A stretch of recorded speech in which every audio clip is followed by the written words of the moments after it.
Era mi 70 cumpleaños. Mi hija, Verónica, me prometió una sorpresa, pero una maleta llena junto a la puerta, con el letrero Silver Oaks, contaba otra historia. Dejaron mi pastel de cereza enfriándose en la encimera, abandonando mi vida. Simplemente miré por la ventana mientras conducíamos, tomando una decisión silenciosa. Creían tener mi futuro planeado. Se equivocaron. Escucha mi historia. Dale a me gusta, comparte y cuéntanos desde dónde la escuchas. Me senté junto a la ventana, con una taza de té tibio olvidada en la mano. El sol de la mañana, normalmente un alegre compañero, se sentía distante, casi burlón. Hoy era mi 70º cumpleaños, un hito que debería haber sido celebrado con calidez y rostros familiares. En cambio, un silencio inquietante flotaba en el aire, roto solo por el zumbido del refrigerador. Sonó el timbre, un sonido brillante e insistente que rompió el silencio. Era Verónica. Entró con paso decidido, su bolso de diseño colgado del hombro, una sonrisa forzada dibujada en su rostro.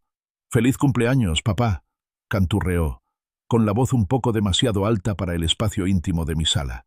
«¿Lista para tu sorpresa?». Mi mirada se desvió hacia el recibidor. Allí, junto al perchero de roble, había una maleta. No era mi vieja maleta de cuero, deteriorada por años de viajes con Eleanor. Era una maleta elegante y moderna, desconocida, y que contrastaba austeramente con el descolorido papel pintado floral. Una etiqueta blanca impecable estaba pegada al asa. Entrecerré los ojos, y las palabras se difuminaron ligeramente antes de definirse. Residencia Silver Oaks. Un frío temor me agarró el estómago, más fuerte que cualquier nudo que hubiera atado jamás. Eleanor. Su nombre era un susurro en el silencio de mi corazón. Justo el año pasado, para su 69 cumpleaños, insistió en pasar una noche tranquila en casa, solos. Horneó mi tarta de limón y merengue favorita y llenó la casa con el aroma de lirios, su flor favorita. Me regaló una sencilla bufanda tejida a mano, para abrigarte cuando yo no pueda. Bromeó con los ojos brillantes. El recuerdo era una herida fresca, la ausencia de su risa, de su tacto, un dolor físico.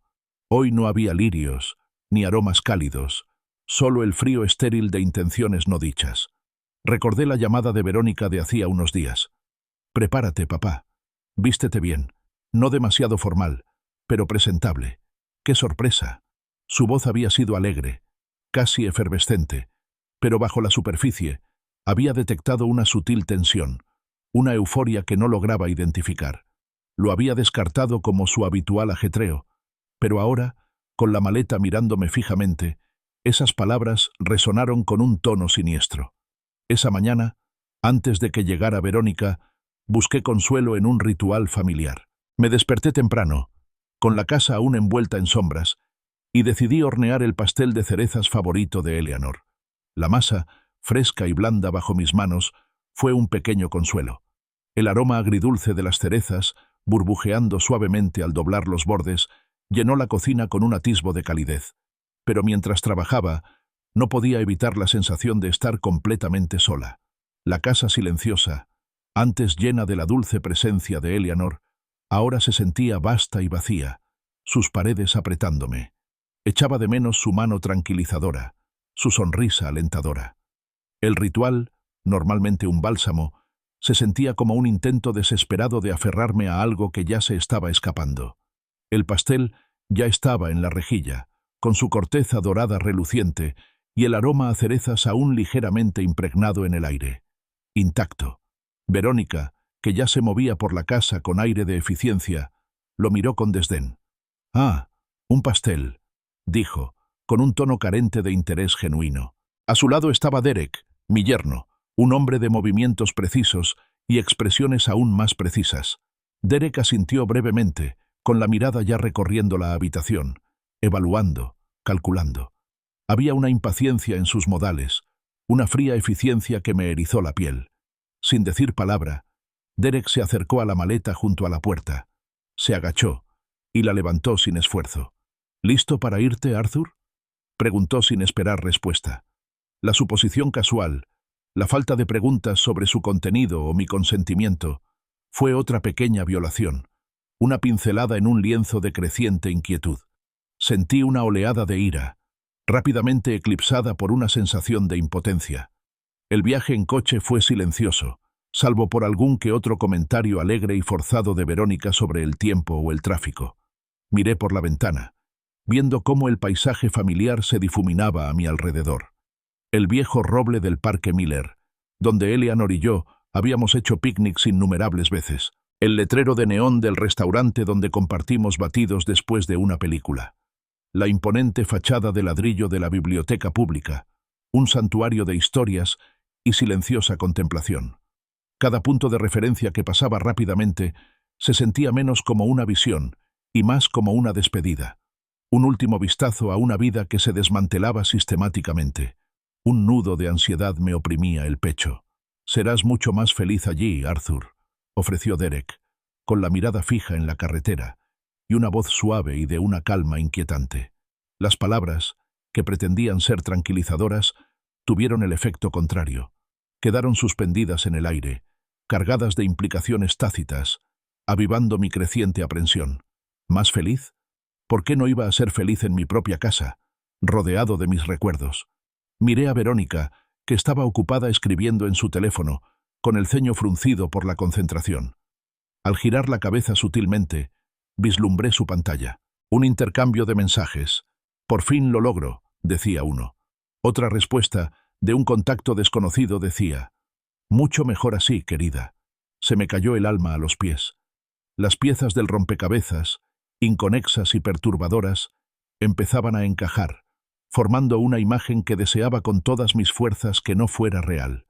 El coche se desvió de la carretera principal, serpenteando entre jardines impecablemente cuidados, pasando junto a relucientes estructuras de cristal y acero. «Atención residencial Silver Oaks», proclamaba un discreto letrero, sobre un macizo de flores vibrantes de aspecto artificial. Era una instalación moderna, de líneas limpias y colores apagados, diseñada para irradiar un aura de comodidad y eficiencia, pero a mí me parecía completamente estéril, carente de la calidez y el encanto de mi propio hogar. Era menos un lugar de cuidados y más una exhibición cuidadosamente seleccionada de bienestar calculado. Estacionaron en un lugar designado para visitantes. Verónica se giró hacia mí, con una leve sonrisa vacilante y un destello de culpa en la mirada. Respiró hondo, como preparándose. «Feliz cumpleaños, papá», dijo, con la voz más suave, casi un susurro. «Este es tu nuevo hogar». Las palabras, sencillas y directas, me impactaron como un puñetazo. Me quedé sin aliento. «Nuevo hogar». La frase resonó en mi cabeza, fría y desolada. Mi nuevo hogar. No me mudaba. Me estaban mudando. Abandonada. La comprensión me golpeó con una fuerza repugnante. De vuelta en mi verdadero hogar, mi pastel de cerezas, enfriándose en la rejilla, permanecería intacto. La preciada porcelana de Eleanor, cuidadosamente recopilada durante nuestros 50 años juntas, reposaba en la vitrina, esperando una ocasión especial que nunca llegaría. Mis libros, mis herramientas de jardinería, el sillón desgastado junto a la chimenea donde leía el periódico de la mañana. Todo había quedado atrás, reliquias de una vida que ya no era mía. Lo vi todo en mi mente, un retablo perfectamente conservado de mi pasado, ahora irrevocablemente separado de mi presente. ¿Permanencia?, logré decir, con una voz aguda y áspera, apenas reconocible como la mía. Fijé la mirada en Verónica, buscando cualquier señal de remordimiento, alguna grieta en su fachada cuidadosamente construida. «¿Esto es permanente, Verónica?». Se estremeció, apartando la mirada. «Ay, papá, veamos cómo te adaptas, ¿vale?», dijo, con un tono falsamente alegre, una evasiva transparente que sonó completamente hueca. Era una forma de desestimar el asunto, una educada negativa a reconocer la gravedad de lo que estaba sucediendo. Mientras caminábamos por los pasillos impecablemente limpios y bien iluminados, los vi, los residentes. Algunos estaban sentados en sillas de ruedas, con la mirada perdida al frente, con el paso del tiempo y una quietud inquietante en sus rostros. Otros se movían lentamente, con la mirada vacía, movimientos vacilantes. Sentí un escalofriante reconocimiento. Sus rostros, antes llenos de vida y propósito, ahora albergaban un vacío que lo decía todo. No era un hogar, era un corral. Esto no era un regalo de cumpleaños sorpresa. Esto era una ejecución, una ruptura ceremonial y definitiva de mis vínculos con el mundo que conocía, con mi vida, conmigo mismo.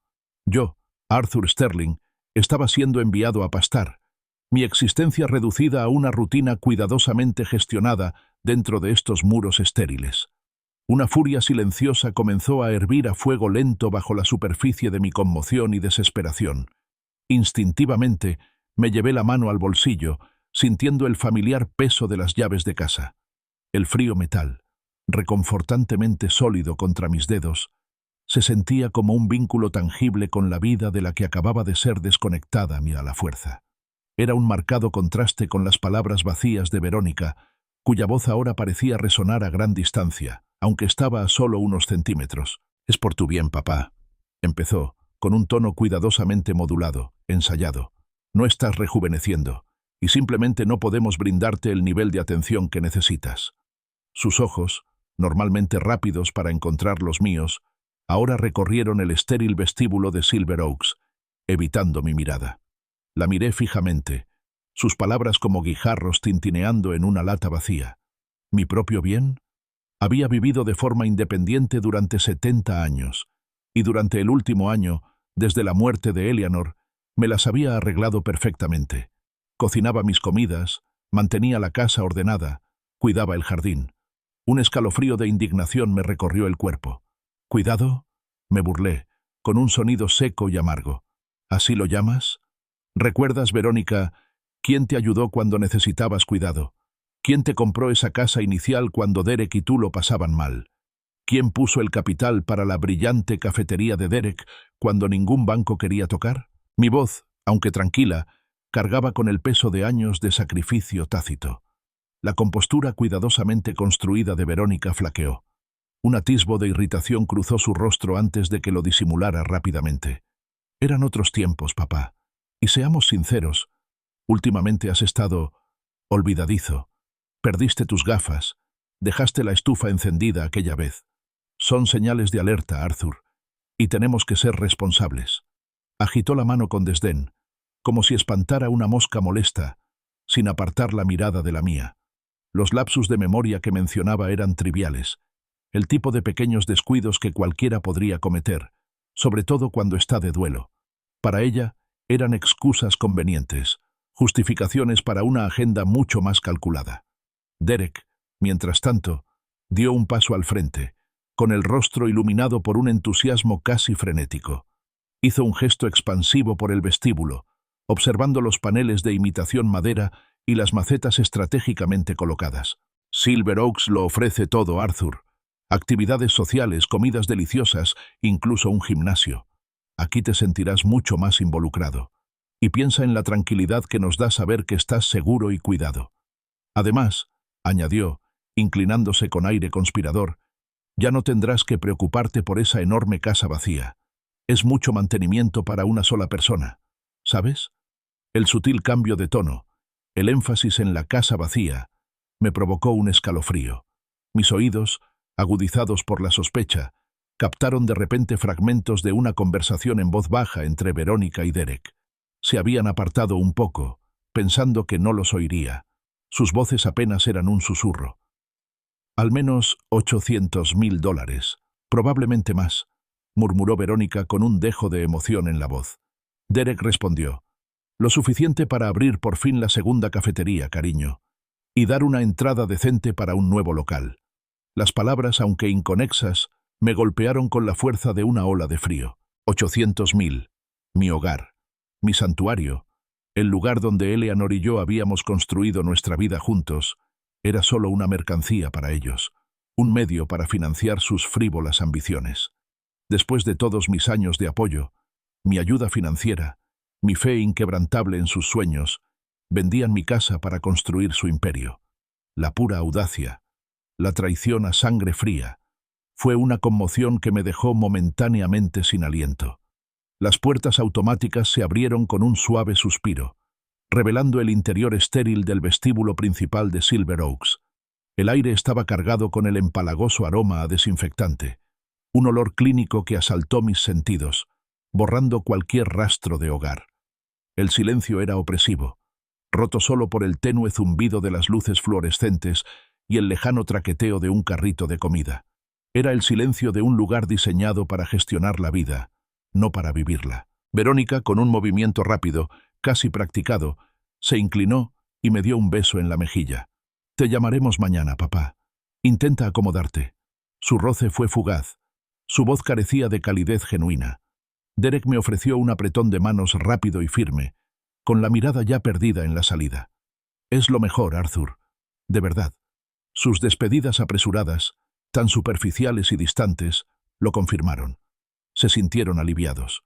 Liberados de una carga, una responsabilidad, una presencia viva que ya no encajaba en sus vidas cuidadosamente organizadas. Me quedé allí, una figura solitaria en el cavernoso vestíbulo, y los vi alejarse. No miraron atrás. Las puertas automáticas, con otro suave suspiro, se cerraron tras ellos, sellándome en esta nueva realidad. Vi su coche salir del aparcamiento, una mancha oscura que se alejaba a toda velocidad, dejándome completamente solo. Fue entonces, al observar su rápida partida, que comprendí la magnitud de su traición. No se trataba de mi bienestar, nunca se trató de mi cuidado. Se trataba de dinero, puro y simple. No era un padre, una persona, una vida. Era un problema resuelto, un activo financiero por liquidar. Un frío cálculo empezó a formarse en la boca del estómago, una sensación tan aguda y nítida como las llaves en mi bolsillo. Me habían subestimado. Muchísimo. Vieron a un anciano, frágil y olvidadizo, fácilmente manipulable. Pero yo era Arthur Sterling, un hombre que había construido un negocio exitoso desde cero, navegado en las turbulentas aguas del mercado y criado una familia contra viento y marea. Mi mente, aunque mayor, estaba lejos de estar disminuida. Estaba simplemente dormida, arrullada por años de cómoda rutina y el dolor de perder a Eleanor. Ahora estaba despertando, nítida y clara. 70 años de pensamiento estratégico, de sopesar opciones y planificar movimientos, no habían desaparecido. Simplemente esperaban ser activados. Una joven con un moño cuidadosamente peinado y una etiqueta con el nombre Sara, coordinadora de atención, se me acercó con una sonrisa radiante y practicada. «Señor Sterling, bienvenido a Silver Oaks. Soy Sara y seré su coordinadora de atención». Su voz era suave, impregnada de una simpatía profesional que resultaba completamente hueca. «Permítame mostrarle su espacio privado». Señaló un largo pasillo, con puertas idénticas. Mi espacio privado era una habitación pequeña, casi una celda. Una cama estrecha cubierta con una insulsa colcha floral, un solo sillón y una pequeña cómoda. Era impersonal, carente de cualquier calidez o individualidad. Un marcado contraste con la casa de la que me acababan de desalojar. Sara se fue, prometiendo volver con el papeleo. Me acerqué a la maleta que Derek había traído con tanta naturalidad. La abrí. El sonido resonó en el reducido espacio. Abrí la solapa, examinando el contenido con la mirada. Mi ropa estaba doblada al azar, metida sin cuidado. Mi kit de afeitado estaba allí, algunos libros. Pero, ¿dónde estaba mi viejo álbum de fotos, el lleno de recuerdos de Eleanor? ¿Dónde estaba mi desgastado diario encuadernado en cuero? ¿Mi pipa favorita? Una oleada de frustración, fría y aguda, me invadió. No solo me habían quitado mi casa, también habían robado fragmentos de mi pasado. Esta era una traición más profunda de lo que había imaginado. La pequeña e impersonal habitación se sentía como una jaula. Sus paredes se cerraban sobre mí. Observé el desordenado contenido de mi maleta, las camisas mal dobladas y algunos libros desgastados. Mi mano rebuscó entre las escasas pertenencias, en una búsqueda frenética de lo que realmente importaba. Mi corazón se encogía con cada espacio vacío. El Rolex de oro grabado de Eleanor, una pieza atemporal que guardaba en una bolsa de terciopelo para su protección, había desaparecido. Los desgastados álbumes de fotos encuadernados en cuero, crónicas de una vida compartida con mi amada esposa y del crecimiento de nuestra familia, no estaban por ningún lado. Y lo más crucial, mis cuadernos de ingeniería, llenos de décadas de diseños, ideas y el génesis de mis mayores innovaciones meticulosamente registrados, habían desaparecido. No eran solo objetos, eran fragmentos de mi alma, vínculos tangibles con mi pasado, mi amor, la obra de mi vida. Una revelación escalofriante me asaltó, fría y aguda. Recordé las frecuentes visitas de Verónica durante los últimos meses, supuestamente para ayudarme a ordenar tras el fallecimiento de Eleanor. Había sido tan insistente, tan alegre y eficiente, animándome a deshacerme de lo que ella consideraba trastos. «Papá, ¿de verdad necesitas todos estos papeles viejos?», preguntó, señalando mi estudio meticulosamente organizado. «¿Y estos álbumes de fotos viejos? Ahora tenemos copias digitales». En aquel momento descarté sus sugerencias, atribuyéndolas a un intento bien intencionado, pero desafortunado, de simplificarme la vida. Ahora veía la verdad. No estaba ordenando. Me estaba borrando sistemáticamente, pieza por pieza, despojándome de la evidencia tangible de mi existencia, preparando el terreno para mi retirada forzosa. Caminé hacia la pequeña ventana, cuya vista no ofrecía nada más que un trozo de césped bien cuidado y un árbol lejano y anónimo. Sentí el frío del cristal contra mi frente. Atrapado. Pero mientras estaba allí, la conmoción y la desesperación iniciales comenzaron a desvanecerse, reemplazadas por una claridad nacida de la ira y una determinación férrea. Verónica y Derek vieron a un anciano vulnerable, afligido y un poco olvidadizo. Vieron un blanco fácil, un problema por resolver, un activo por liquidar. Lo que no vieron fue a Arthur Sterling, el ingeniero visionario que fundó y construyó MedTech Innovations, de una startup de garaje a un imperio multimillonario de dispositivos médicos. Habían subestimado la mente que había gestionado fusiones complejas, superado a competidores despiadados y diseñado soluciones que salvaron innumerables vidas. Un plan, preciso y metódico, comenzó a cristalizarse en mi mente. La rabia que amenazaba con abrumarme ahora se canalizaba en una energía concentrada. Había dedicado mi vida a forjar conexiones, ganarme el respeto y acumular recursos, no solo financieros, sino también intelectuales e influyentes. No se trataba de gritar ni suplicar. Se trataba de activar el legado invisible, la intrincada red de poder e influencia que había tejido meticulosamente durante 70 años. Creían haber acorralado a un anciano. Estaban a punto de descubrir que habían tocado a un león dormido. Pasé la siguiente hora haciendo lo que mejor se me daba, observar. Recorrí los pasillos de Silver Oaks, recuperando mi paso habitual. Mis ojos, a pesar de tener 70 años, no se perdían nada. Noté las manchas desgastadas en la alfombra supuestamente lujosa de las zonas comunes, las luces fluorescentes parpadeantes en algunas salas y la escasa distribución del personal, con rostros a menudo agobiados. Las medidas de reducción de gastos eran evidentes por todas partes, señal reveladora de un centro al borde de la solvencia financiera. El ambiente general, a pesar de la forzada alegría del personal, era de una eficiencia forzada, una apariencia de preocupación que apenas disimulaba los problemas sistémicos subyacentes. Tras completar mis observaciones, me dirigí al ala administrativa. El contraste fue inmediato y marcado.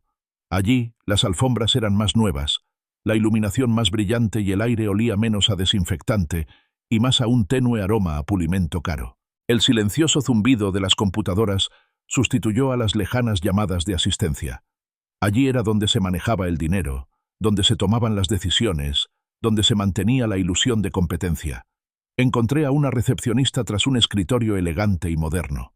«Necesito hablar con el director Davis», dije con voz tranquila pero firme, con el peso de una autoridad incuestionable. La joven levantó la vista, sorprendida por mi franqueza. «¿Tiene una cita, señor?», preguntó con tono cortés pero vacilante. «No, no lo sé», respondí, mirándola directamente a los ojos. «Pero dile que Arthur Sterling está aquí. O quizás», añadí con un sutil tono de firmeza en la voz, «quizás reconozca el nombre de Howard Lester, querrá verme». El nombre Howard Lester era mi alias, un seudónimo cuidadosamente elegido que usaba para asuntos comerciales delicados, conocido solo por unos pocos en el sector, incluyendo a algunos que formaban parte de las juntas directivas de empresas propietarias de instalaciones como Silver Oaks. La recepcionista abrió un poco los ojos, cogió el teléfono y su voz se convirtió en un murmullo. En cuestión de minutos, un hombre corpulento, con el pelo ralo y expresión visiblemente estresada, salió de una oficina. Era el director Davis. Su expresión inicial de fastidio se transformó rápidamente en una de auténtica sorpresa al posar su mirada en mí. «¿Señor Sterling?», tartamudeó, reconociendo mi rostro de varias revistas de negocios y eventos benéficos. «¿Como MedTech Innovations?» «Igual», confirmé, con un destello de satisfacción que desplazó momentáneamente la ira. «Ahora, por favor, director Davis, necesito ver mi expediente de ingreso completo. Todos los documentos. Y lo quiero ya». Mi tono ya no era el de un anciano desconcertado. Era la orden precisa e inquebrantable de un cirujano en el quirófano. Davis, visiblemente nervioso, me condujo a su despacho, un espacio repleto de caoba y cuero, un marcado contraste con mi habitación estéril. Rebuscó entre los archivos y finalmente colocó una gruesa carpeta delante de mí. La abrí, recorriendo las páginas con una eficiencia implacable. No tardé mucho. Mi mirada se posó en el documento de poder notarial, que supuestamente otorgaba a Verónica pleno control legal. La firma era una burda imitación de la mía, temblorosa e inconsistente. Se me heló la sangre. Luego, la evaluación médica. Una evaluación inventada, que describía el deterioro cognitivo y la incapacidad de gestionar mis asuntos. Era una obra maestra de mentiras, diseñada para pintar una imagen de incompetencia. Golpeé la firma falsificada con un dedo firme. «Esta no es mi firma, señor Davis, ni de cerca. Además», continué, pasando a otra página, «esta evaluación médica es completamente falsa. No he visto a un médico para una evaluación cognitiva en años». «¿Y dónde?». Hice una pausa, levantando la vista, mis ojos perforándolo. «¿Están los otros contactos de emergencia? ¿Mi abogado? ¿Mi asesor financiero? ¿Mi cuñada? ¿La gemela de Eleanor, que es mi pariente viva más cercana? ¿Por qué Verónica Sterling es solo contacto que aparece aquí?» El director Davis se removió incómodo en su asiento, con el rostro pálido. Gotas de sudor se formaron en su frente. «Señor Sterling, le aseguro que seguimos el protocolo. Recibimos todos los documentos necesarios». Su voz era débil, cargada de una nueva aprensión. «¿Protocolo?», insistí, inclinándome ligeramente hacia adelante y bajando la voz hasta convertirse en un susurro peligroso. ¿Sus protocolos incluyen admitir residentes con documentos fraudulentos? ¿Ignorar los contactos de emergencia establecidos? Director Davis, conozco bastante bien el sector sanitario. También sé un par de cosas sobre centros con dificultades económicas. Dejé que la pregunta flotara en el aire un momento, con la implicación clara. Una batalla legal de esta magnitud, que exponga admisiones fraudulentas y prácticas potencialmente abusivas, podría ser devastadora para Silver Oaks, por no hablar de su carrera. Davis tragó saliva con dificultad, con los ojos abiertos por el pánico creciente. «Señor Sterling, yo no lo sabía. Es cierto que estamos enfrentando algunos problemas financieros, pero…» Su voz se fue apagando, al comprender la gravedad de mis palabras. Cerré el expediente con un suave chasquido, cuyo eco resonó en el repentino silencio de la oficina. Me puse de pie, sosteniendo su mirada aterrorizada. «Creo, señor Davis», dije en voz baja y con una calma escalofriante, «que tenemos un problema importante». El silencio en la oficina del director Davis era denso, cargado con el peso de mis tácitas implicaciones. Su rostro, aún pálido, era un mapa de ruta de creciente temor. «¿Dijo problemas financieros?», pregunté con voz tranquila, casi coloquial, pero impregnada de un innegable trasfondo de autoridad. «Cuénteme más, director. Detalles, por favor. Los detalles de la situación financiera actual de Silver Oaks». Mi mirada era firme, evaluadora, ya no solo la de una persona perjudicada, sino la de alguien que ahora podría influir profundamente en el futuro de esta misma institución. Davis, aparentemente demasiado aturdido para negarse, comenzó a balbucear una enrevesada historia sobre la disminución de las tasas de ocupación, el aumento de los costos operativos y las presiones de la dirección corporativa para recortar gastos. Mi regreso a mi habitación estéril ya no era el triste arrastrar de una víctima. Cada paso era decidido, deliberado. Los pasillos, antes un laberinto de confinamiento, ahora parecían un paisaje estratégico. Observé las instalaciones con nuevos ojos, no como residente, sino como analista. La grandeza desvanecida, el personal sobrecargado de trabajo, la silenciosa desesperación en los ojos de algunos residentes. Todo se consolidó en una imagen clara de problemas sistémicos, problemas que trascendían mi traición personal. Mi situación individual, aunque profundamente dolorosa, era solo un síntoma de una enfermedad mayor que azotaba instituciones como Silver Oaks. Me senté junto a la ventana de mi habitación. La vista impersonal era un duro recordatorio de mi aislamiento actual, pero en lugar de desesperación, una renovada sensación de propósito se encendió en mí. Mis pensamientos se dirigieron a Eleanor, como siempre. Recordé sus vívidas descripciones de los inicios de MedTech Innovations, nuestro sueño compartido nacido en un garaje estrecho. Habíamos trabajado incansablemente, impulsados no solo por la ambición, sino por un deseo genuino de marcar la diferencia. Creíamos en aprovechar la innovación para el bien, en crear tecnología que mejorara vidas. Cuando tengamos suficiente, Arthur, decía Eleanor a menudo, con los ojos brillantes de convicción, lo usaremos para ayudar a quienes no pueden valerse por sí mismos. Construiremos un legado que realmente importe, más allá de los resultados económicos. Fue su promesa inquebrantable, un voto sagrado que moldeó los cimientos de nuestra riqueza. Y lo cumplimos. La Fundación Lester, nombrada en su honor y bajo mi alias comercial secreto, se creó precisamente para este propósito. Era una entidad filantrópica importante que invertía y apoyaba discretamente diversas iniciativas de atención médica, incluyendo, en particular, participaciones estratégicas en centros de atención para personas mayores que luchaban por mantener altos estándares de bienestar para sus pacientes. Silver Oaks.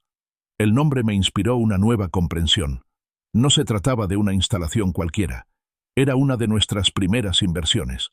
Una participación del 15%, mantenida discretamente por la Fundación Lester. La propia Eleanor había supervisado la diligencia de vida inicial, atraída por su promesa de atención innovadora, solo para verse decepcionada por su posterior declive. Verónica, en su superficial búsqueda de la gratificación inmediata, no tenía ni idea. No sabía nada de la Fundación Lester, ni de mi red de relaciones comerciales, cuidadosamente cultivada, ni de la verdadera y extensa magnitud de mi riqueza e influencia, gran parte de la cual se mantenía deliberadamente separada del patrimonio visible de nuestra familia. Solo veía la casa, las inversiones conocidas, la punta visible de un iceberg mucho más profundo de lo que jamás podría comprender. Metí la mano en el bolsillo y cerré los dedos alrededor del teléfono. Lo sentí como un arma. Revisé mis contactos. Los nombres eran una lista de aliados de confianza. Marcus Thorne, mi asesor general, un hombre cuya perspicacia legal solo era comparable a su lealtad inquebrantable. Lena Kim, mi gestora de inversiones, una experta financiera que había cuadruplicado los activos de la fundación. La doctora Vivian Hayes, directora de las iniciativas sanitarias de la Fundación Lester, una apasionada defensora del cuidado de las personas mayores. La voz de Eleanor, clara como una campana, resonó en mi mente. Usa lo que construimos, Arthur. Haz que importe. Mi pulgar se posó sobre el número de Marcus Thorne. No se trataba solo de recuperar mi vida. Se trataba de honrar el legado de Eleanor, de enmendar un error que iba mucho más allá de mi traición personal. Se trataba de recordarle al mundo, y más importante aún, a Verónica y Derek, quién era exactamente Arthur Sterling. Pulsé el botón de llamada. A la mañana siguiente, desperté con una sensación que no había experimentado en meses, quizás incluso años. Las paredes estériles de la habitación aún me rodeaban, pero el peso opresivo había desaparecido. Me sentí transformada. Ya no era una víctima, sino una artífice de la justicia. La llamada a Marcus había sido concisa, directa y realizada con toda la fuerza de mi autoridad resucitada. Había prometido una acción rápida, y conociendo a Marcus, habría movilizado a su equipo al instante, trabajando toda la noche. Apenas una hora después, las primeras señales del terremoto que yo había iniciado comenzaron a extenderse por Silver Oaks. Sara, mi coordinadora de cuidados, se acercó a mí con un cambio notable en su actitud. Su fingida compasión había sido reemplazada por un respeto genuino, aunque nervioso. Sus ojos, normalmente rápidos para buscar tareas, ahora mostraban una deferencia vacilante. «Señor Sterling», comenzó, con la voz más suave de lo habitual, «¿necesita algo? Es decir, aparte de lo que ya hemos hablado sobre sus pertenencias». El sutil cambio en su tono y la prolongada oferta sugerían que había recibido nuevas instrucciones, un discreto reconocimiento de mi nuevo estado. Mientras me dirigía al comedor para desayunar, se escuchó un alboroto en la oficina del director Davis. La puerta estaba entreabierta, y oí su voz agitada, con un toque de pánico, hablando rápidamente por teléfono. Responsabilidad, riesgo significativo. No, el poder notarial fue verificado. ¿Cómo podría ser fraudulento? Sus palabras se entremezclaban con explicaciones frenéticas y exigencias urgentes. Era evidente que hablaba con su compañía de seguros, intentando desesperadamente mitigar las consecuencias. Marcus Thorne, pensé con sombría satisfacción, trabajaba con rapidez. Ya había empezado a desentrañar las maquinaciones fraudulentas de Verónica, empezando por los registros de la propiedad y los documentos legales en Portland, exponiendo las grietas en su engaño cuidadosamente urdido. Las piezas se movían. El juego había comenzado. Espero que mi historia te resulte interesante. Aún queda mucho por descubrir. Si te gusta, recuerda darle a me gusta, compartirla y suscribirte para no perderte las siguientes partes. Tu apoyo es fundamental. El director Davis, quien ayer mismo tenía las llaves de mi confinamiento involuntario, ahora estaba frente a mí, una sombra de lo que era. Su compostura, cuidadosamente construida, se había desmoronado, reemplazada por un nerviosismo inquieto y una fina capa de sudor en la frente. Señor Sterling, le aseguro que Silver Oaks cooperará plenamente con cualquier investigación, balbuceó, con la voz impregnada de desesperación. Lo miré a los ojos, impasible. ¿Alguna investigación, director?, repetí con tono cortante. Y ese alguien, continué, enfatizando la palabra, creó la empresa de dispositivos médicos que revolucionó la monitorización cardíaca en los años 80. Ese mismo alguien también estableció discretamente una fundación que tiene una participación significativa en centros como el suyo, específicamente para garantizar los más altos estándares de atención. Me incliné ligeramente hacia adelante, bajando la voz a un tono pausado. Ya he contactado al detective Evans de la División de Fraude de la Policía de Portland. Llegará aquí exactamente a las 10 m para comenzar sus investigaciones. Davis palideció aún más, con los ojos abiertos de par en par, alarmado. ¿La policía? Señor Sterling, seguro que podemos resolver esto internamente. ¿Internamente?, interrumpí, con una fría sonrisa en los labios. No hay nada interno en el maltrato a ancianos ni en el fraude documental, director. La Fiscalía ya está iniciando una investigación formal. Además, la Junta Estatal de Licencias realizará una revisión exhaustiva de los procedimientos de admisión y las operaciones generales de Silver Oaks. Y no olvidemos a la Junta Directiva de la Fundación Lester. Están sumamente interesados en cómo se ha gestionado su inversión del 15%, en particular en lo que respecta a los estándares éticos y el bienestar de los residentes. Lo vi desinflarse, como un globo que pierde aire lentamente. La satisfacción que me invadió fue sombría pero profunda. Mi estrategia, meticulosamente planeada en la oscuridad de la noche, se desarrollaba con una precisión escalofriante. Él me había visto como un anciano olvidado. Ahora veía la formidable fuerza de un hombre que recuperaba su poder, respaldado por toda una vida de influencia y una red que jamás imaginó que existiera. Así que, director Davis, concluí, levantándome de la silla, le sugiero que se tome un momento para reflexionar sobre el compromiso de Silver Oaks de tratar a sus residentes con dignidad y respeto, y prepárese para explicarles al detective Evans, al fiscal de distrito y a la Junta Estatal de Licencias exactamente cómo se llevó a cabo mi confesión fraudulenta bajo su supervisión. De vuelta en mi pequeña habitación, la luz de la mañana parecía menos opresiva, filtrada por una nueva sensación de claridad. Miré mi reloj. No es eso un punto paticha. M. Como si fuera una señal, una elegante patrulla negra entró en el estacionamiento de Silver Oaks. Sus distintivos oficiales contrastaban con la sobria fachada de las instalaciones. Detective Evans, justo a tiempo. Una pequeña emoción triunfal me recorrió el cuerpo. Mi teléfono vibró. Era un mensaje de Marcus. Se ejecutó una orden de allanamiento en la residencia de Verónica Sterling. Se recuperaron las joyas de Eleanor, sus cuadernos de ingeniería y álbumes de fotos familiares. Todos los objetos fueron asegurados. Una oleada de alivio, potente y casi abrumadora, me invadió. Mis recuerdos, mi legado, las piedras de toque de Eleanor, estaban a salvo. Inmediatamente después, llegó otro mensaje. Los registros bancarios comerciales de Derek Sterling muestran un pago significativo realizado a un conocido falsificador de documentos 2 semanas antes de su admisión. La fría y dura prueba. Su avaricia quedó al descubierto. Me acerqué a la ventana y la abrí para dejar entrar una brizna de aire fresco y salado del océano lejano. El aroma era un bálsamo, un recordatorio de tiempos más sencillos. Cerré los ojos, imaginando a Eleanor, con el pelo alborotado al viento, observando pacientemente a las gaviotas lanzarse en busca de peces en nuestra playa favorita. Su fuerza, su inquebrantable sentido de la justicia, resonaban en mi interior. Esta no era solo mi lucha, también era la suya. Un golpe seco en mi puerta. «Señor Sterling, el detective Evans viene a hablar con usted». El detective Evans era tal como lo esperaba, agudo, profesional y con un aura de autoridad discreta. Era un hombre que, sin duda, dominaba su oficio. Se sentó frente a mí en la estrecha sala, con su libreta abierta y una mirada directa y penetrante.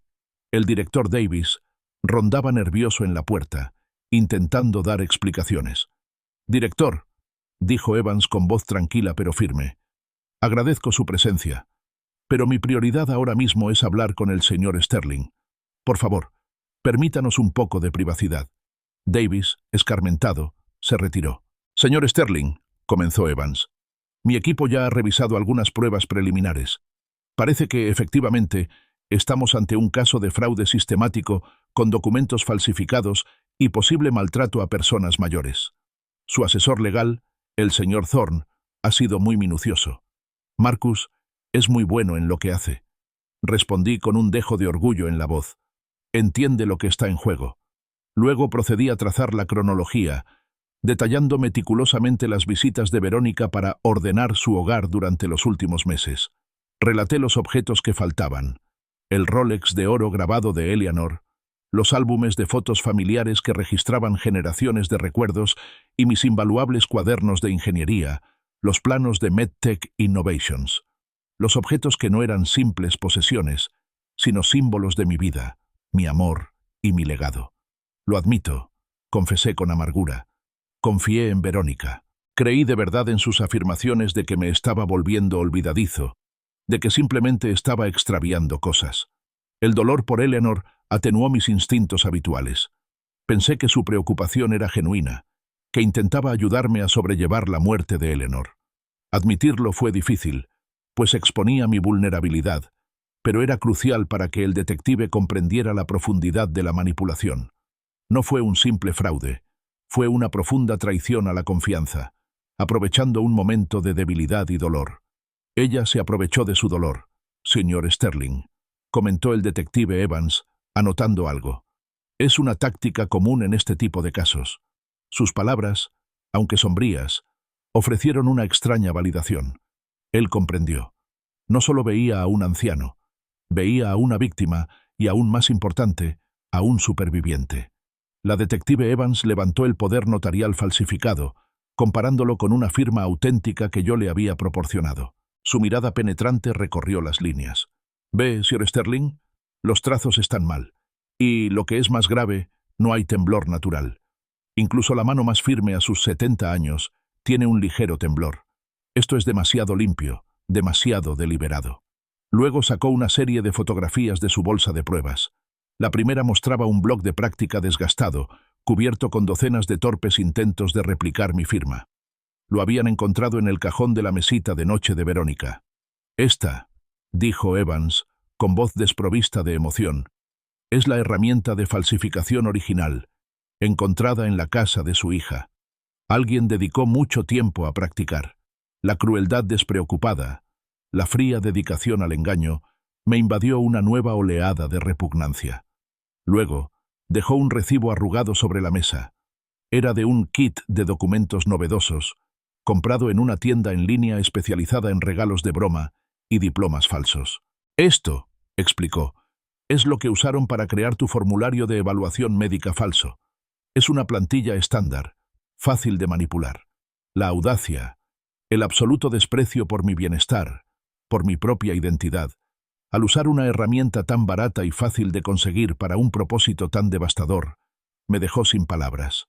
Se trataba menos de malicia y más de una deshumanización escalofriantemente casual. Y luego está esto, continuó Evans, tamborileando con los dedos en la tableta. La cuenta de Derek Sterling muestra un pago de $1.500 a un tal Frank Miller, un conocido falsificador de documentos con antecedentes de delitos menores de cuello blanco. Mi yerno, el proveedor de café artesanal, tenía un negocio con un delincuente de poca monta.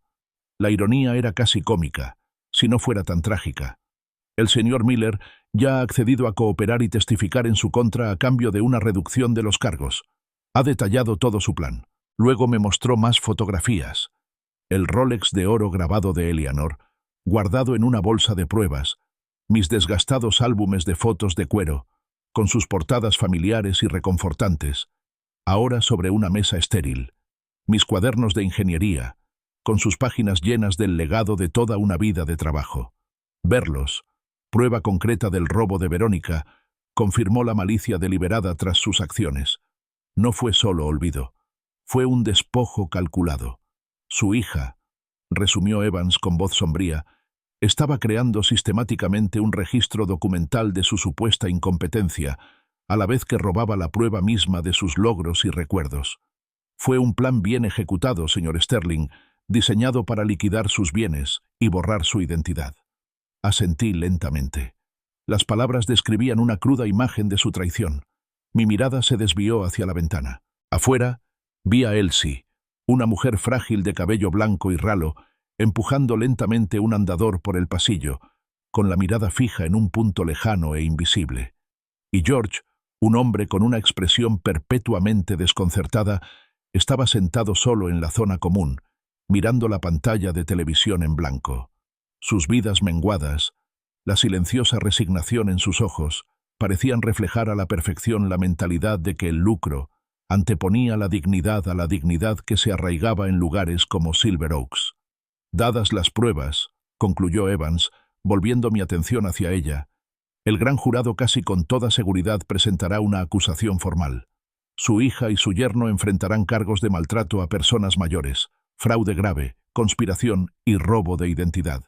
Son delitos graves, señor Sterling, que conllevan una pena considerable de prisión. El pronunciamiento quedó suspendido en el aire, frío y definitivo. Esa noche, el televisor de la sala común de Silver Oaks, normalmente sintonizado con documentales de naturaleza insulsos, transmitía las noticias nacionales. Me llamó la atención una imagen familiar, aunque distorsionada. Allí, en la pantalla, estaba el rostro sonriente de Verónica, un fotograma de una de sus publicaciones, All Smiles, en redes sociales, yuxtapuesto a una foto granulada de la policía. Destacada socialité y empresaria de Portland, arrestada por maltrato y fraude a personas mayores, decía el Chiron. El reportero detalló su plan. Los documentos falsificados, los planes para vender mi casa, el internamiento forzoso. Fue un desmantelamiento brutal y público de la imagen que habían construido cuidadosamente, transmitido a la vista de todo el país. El teléfono de mi habitación, normalmente silencioso, empezó a sonar. Era Verónica. Su voz, antes tan segura, ahora era estridente, presa del pánico y llorosa. «Papá, por favor, tienes que cancelarlos». «Todo esto es un gran malentendido. Sabes que nunca te haría daño. Están completamente equivocados». Mi voz era firme, inquebrantable. «¿Malentendido, Verónica? ¿Es un malentendido que las firmas de tu bufete se encontraran en tu mesita de noche? ¿Es un malentendido que Derek le pagara a Frank Miller $1.500 para falsificar documentos? ¿Es un malentendido que planeabas vender mi casa por $800.000 para financiar tu imperio todo sonrisas?» Enumeré las pruebas, cada hecho un golpe demoledor, desmontando sus endebles excusas. «Tengo los recibos, Verónica. La policía tiene la confesión del falsificador. La verdad ha salido a la luz». Cambió de táctica, con voz ahora suplicante y desesperada. «Pero papá, es asunto nuestro. ¿Y qué pasa con el fondo universitario de Liam? No puedes dejar que lo arruinen todo». Lo arruinaste todo, Verónica, repliqué, con las palabras marcadas por toda una vida de decepción. Arruinaste tu integridad. Elegiste la avaricia por encima de la familia, la mentira por encima de la verdad. Y en cuanto a Liam, ¿no crees que su bienestar va más allá de un fondo para la universidad? ¿No crees que se merece padres honestos, que le enseñen a distinguir el bien del mal? Unos minutos después, mi teléfono volvió a sonar. Esta vez era Liam, mi nieto. Su voz sonaba entrecortada, llena de una mezcla de sorpresa y vergüenza. «Abuelo, yo no puedo creerlo. Lo siento mucho. No sé qué decir». Mi corazón, a pesar de la ira, se ablandó por él. Liam era inocente en todo esto. «No tienes que decir nada, hijo», le dije con voz más suave. «No es tu culpa. Tus padres tomaron sus decisiones y afrontarán las consecuencias. Eres tú mismo, Liam. Recuérdalo siempre. Tu integridad es tuya». La conversación, aunque breve, fue un pequeño rayo de esperanza en medio de la tormenta. La mañana después del arresto de Verónica y Derek, Silver Oaks era un hervidero de actividad. Camionetas de noticias, con sus antenas parabólicas brillando bajo la tenue luz del amanecer, llenaban el estacionamiento. Los reporteros, con los micrófonos aferrados, se arremolinaban, ansiosos por cualquier información. El escándalo había estallado. Una vergüenza pública que resonaba mucho más allá de las estériles paredes de las instalaciones. Un vistazo rápido a mi teléfono, un hábito que intentaba romper, me mostró un aluvión de notificaciones. Verónica había intentado llamar 17 veces, con su nombre parpadeando acusadoramente en la pantalla. Sin dudarlo un instante, las borré todas, sin siquiera escuchar un solo mensaje de voz. Sabía que su voz estaría llena de súplicas manipuladoras, y no tenía tiempo para ellas. Mi atención estaba en otra parte ahora. 2 días después, me encontré entrando a la reunión de la junta directiva de Silver Oaks, no como un paciente, sino como alguien a tener en cuenta. Mi paso era seguro, mi postura erguida, reflejando el renovado propósito que ahora corría por mis venas. El director Davis, un hombre completamente transformado, me recibió en la puerta. Su nerviosismo habitual se había transformado en una deferencia casi obsequiosa. Mantuvo la puerta abierta, evitando mirarme a los ojos hasta que entré en la habitación. Los miembros de la junta, una mezcla de ejecutivos y profesionales de la salud, estaban sentados alrededor de una mesa de caoba pulida, con expresiones que mezclaban aprensión y curiosidad. Davis, carraspeando, dio inicio a la sesión. «Señor Sterling, en vista de los recientes acontecimientos y su perspectiva única, la Junta se sentiría honrada de ofrecerle un puesto en nuestra Junta de Supervisión de Atención al Paciente. Creemos que sus ideas serán invaluables para guiar a Silver Oaks hacia un futuro más centrado en los residentes». Sostuve su mirada, con una leve sonrisa en los labios. «Acepto», dije con voz clara y firme. «Con una condición, que la principal directiva de esta Junta sea priorizar la dignidad y el bienestar de los residentes, no solo los márgenes de ganancia.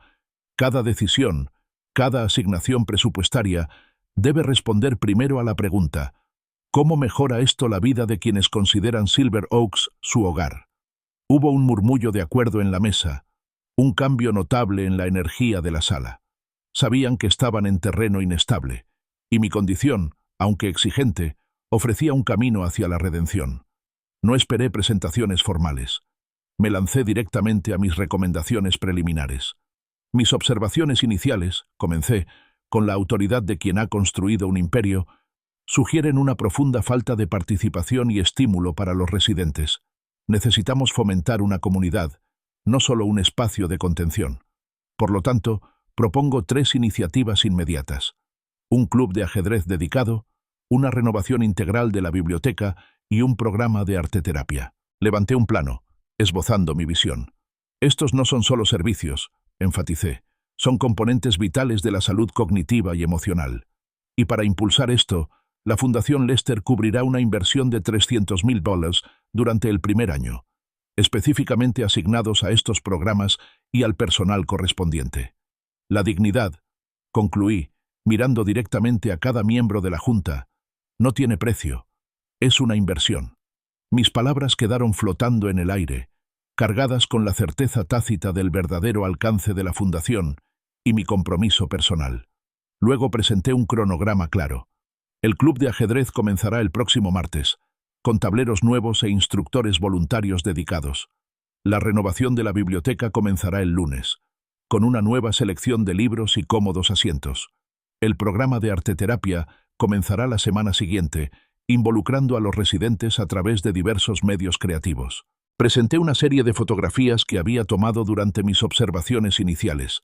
Una sala común con poca luz, una estantería polvorienta con libros obsoletos, un residente con la mirada perdida en la pared. Estas, dije, señalando las imágenes, no son solo partidas presupuestarias en una hoja de cálculo, son vidas de personas, y merecen algo mejor. A continuación, hicimos un recorrido por las instalaciones, dirigido por el director Davis, ahora cada vez más proactivo, quien parecía estar asimilando mis palabras.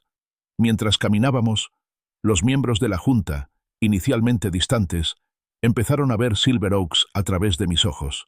Vieron a Elsie, con las manos torpes con un libro de bolsillo desgastado y con las esquinas dobladas, cuyas páginas se caían.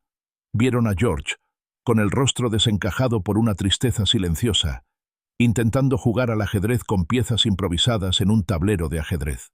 Estos fueron los momentos que hablaron más alto que cualquier informe, mostrando la cruda realidad de vidas sin compromiso ni propósito. Imagínense, articulé, señalando una vasta área común infrautilizada, un espacio con 20 mesas de ajedrez, rebosante de actividad. Imaginen estas paredes vacías adornadas con las obras de arte de los residentes, vibrantes y expresivas. Imaginen las conversaciones, las amistades, la alegría que estas sencillas iniciativas podrían generar. No se trata solo de entretenimiento, se trata de recuperar sus funciones cognitivas, su bienestar emocional, su propia identidad. El doctor Alistair, distinguido médico y miembro de la Junta, asintió lentamente con expresión pensativa. El señor Sterling tiene toda la razón. La participación de los residentes mejoraría drásticamente. Hemos visto datos que demuestran cómo las actividades creativas y sociales mitigan el deterioro cognitivo y mejoran la salud mental en las personas mayores. Al regresar a la sala de reuniones, el ambiente era palpablemente diferente. La aprensión inicial había dado paso a un optimismo cauteloso, una comprensión incipiente del potencial que presentaba. Firmé los documentos de nombramiento de la Junta Directiva. Mi firma ahora era firme y clara, no la dudosa falsificación que Verónica había urdido. Luego, firmé los documentos de compromiso de la Fundación Lester, vinculando legalmente la sustancial financiación. Exigiré revisiones mensuales del progreso, dije, mirando a Davis. Y estas revisiones deben incluir la opinión directa de los propios residentes, no solo encuestas impersonales. Quiero escuchar sus opiniones, sus comentarios, su alegría. Al salir de la reunión, una profunda sensación de paz me invadió. Sentí la presencia de Eleanor, una cálida calidez, una sonrisa cómplice. Imaginé las áreas comunes transformadas, los rostros comprometidos de Elsie y George, la esperanza reemplazando la resignación en sus ojos. La traición, aunque dolorosa, había abierto la puerta a un nuevo propósito. No solo había recuperado mi vida, sino que había encontrado la manera de usar mis recursos, mi influencia y mi nueva posición para cumplir el sueño de Eleanor, ayudar a quienes no podían ayudarse a sí mismos. Mi legado, nuestro legado, ahora realmente importaría. Para mayo, la historia de mi caso de abuso a una persona mayor se había convertido en una advertencia nacional, apareciendo en todos los medios de comunicación. La historia de traición, fraude y la lucha de un anciano por la justicia resonó en innumerables personas. A menudo me sentaba en la sala común de Silver Oaks, rodeada de mis compañeros residentes, quienes se habían convertido, a su manera discreta, en celebridades inesperadas. Sus rostros, antes marcados por la resignación, ahora reflejaban un atisbo de triunfo compartido, mientras veíamos las novedades. La fiscal, una mujer de lengua afilada y mirada firme, detalló el plan sistemático de Verónica y Derek con una precisión escalofriante, enfatizándolo como abuso a personas mayores en su forma más calculada. Liam, mi nieto, se había convertido en mi guía inesperado en medio de la tormenta de las redes sociales. Me visitaba a menudo, con el rostro sombrío, mientras me mostraba los comentarios furiosos, las furiosas reseñas en línea y la caída en picado de las calificaciones de todo sonrisas. «Abuelo, la gente los está boicoteando», explicó, mientras revisaba un torrente de reseñas de una estrella. «Los clientes están indignados. Dicen que jamás apoyarán un negocio dirigido por personas que le hacen esto a su propia familia». La condena pública no hizo más que intensificarse. Derek, en un intento desesperado por controlar los daños, dio una entrevista torpe y mal preparada en un programa de negocios. Sus respuestas evasivas y sus tics nerviosos se viralizaron, consolidando su imagen de charlatán torpe. El intento de Verónica de una entrevista comprensiva no tuvo mejor suerte. El presentador, armado con los hechos de mis verdaderos logros y los detalles de sus acciones fraudulentas, cuestionó con pericia cada justificación, dejándola balbuceando y expuesta. Para junio, lo inevitable había sucedido. Todo sonrisas, estaba sumido en una espiral catastrófica. Comenzaron los despidos, seguidos del impago del alquiler y la inminente amenaza del desalojo. El imperio construido sobre mi dolor y su avaricia se desmoronaba. Una tarde, Liam me llamó, con la voz más suave que en meses. «Abuelo», anunció con una renovada determinación en el tono, «he decidido cambiar de carrera. Voy a dedicarme a la gestión de organizaciones sin fines de lucro. Quiero aprender a dirigir una fundación como la tuya, como la Fundación Lester». Sentí un profundo orgullo. En el sincero compromiso de Liam, vi cómo el legado de Eleanor echaba raíces y florecía de nuevo. «Qué maravilloso, hijo», le dije con la voz cargada de emoción. Eleanor siempre creyó que la verdadera riqueza no reside en lo que acumulas, sino en cómo lo usas para ayudar a los demás. 20 de abril. Exactamente un año después de que Verónica y Derek me llevaran a Silver Oaks. Estaba de vuelta en la cocina de mi casa, con el familiar aroma a pastel de cerezas impregnando el aire. Mi hogar, mi santuario, había sido restaurado meticulosamente, cada objeto en su lugar. El Rolex de oro grabado de Eleanor brillaba en mi muñeca, y los álbumes de fotos familiares, con sus recuerdos preservados, reposaban sobre la mesa de centro. El último año había sido un crisol, pero había salido, no ileso, pero innegablemente más fuerte. Sonó el timbre. Era Liam, ahora de 19 años, más alto, con la mirada más clara y un apretón de manos firme. Me abrazó con calidez y sinceridad. «Feliz cumpleaños, abuelo», dijo, con voz sincera. Nos sentamos junto a la chimenea. El familiar crujido era un sonido reconfortante. Le entregué una colección de documentos, cuidadosamente encuadernados. «Estos, Liam, son los documentos fundacionales de la Fundación Lester. Algún día serán tuyos para heredar. Tu bisabuela, Eleanor, concebía la riqueza no como un fin, sino como una herramienta para la dignidad, la justicia, para elevar a los olvidados. Juntos visitamos Silver Oaks. La transformación fue notable. Los pasillos, antes estériles, ahora bullían de vida. En la sala común se celebraba un vibrante torneo de ajedrez, y el repiqueteo de las piezas resonaba con alegres bromas. En la biblioteca renovada, Elsie, con la mirada brillante y concentrada, leía en voz alta a un grupo de niños pequeños de una guardería local, con voz firme y clara. George, ya sin desconcierto, participaba en una animada discusión filosófica con otros residentes. Su tablero de ajedrez improvisado había sido reemplazado por uno de verdad. Era la dignidad renacida. El director Davis, radiante de orgullo, me presentó su último informe. Silver Oaks ya contaba con lista de espera. Había alcanzado la categoría de centro modelo, había experimentado un aumento significativo en la retención del personal y se encontraba entre el 5% superior del Estado en cuanto a satisfacción de los residentes. Las cifras lo decían todo, pero el ambiente vibrante, las risas, las caras comprometidas de los residentes, esa era la verdadera medida del éxito. Esa noche, de vuelta en mi cocina, encendí la única vela de mi pastel de cerezas. No era una celebración de venganza, sino de justicia, no de destrucción, sino de transformación. El teléfono volvió a sonar. Era Liam, emocionado. «Abuelo, no te lo vas a creer. Mi clase de gestión de organizaciones sin fines de lucro está estudiando la transformación de Silver Oaks como ejemplo de filantropía estratégica. Lo llaman el modelo Arthur Sterling. Una sonrisa genuina y profunda se dibujó en mi rostro. Miré por la ventana. El sol poniente teñía el cielo de tonos naranjas y morados. El futuro, antes fuente de temor, ahora se extendía ante mí, lleno de propósito y posibilidades. El espíritu de Eleanor, su visión, seguía vivo, no solo en mí, sino en Liam y en las vidas que habíamos tocado. La traición había sido un capítulo oscuro, pero había forjado un nuevo legado, una victoria no solo para mí, sino para la dignidad misma.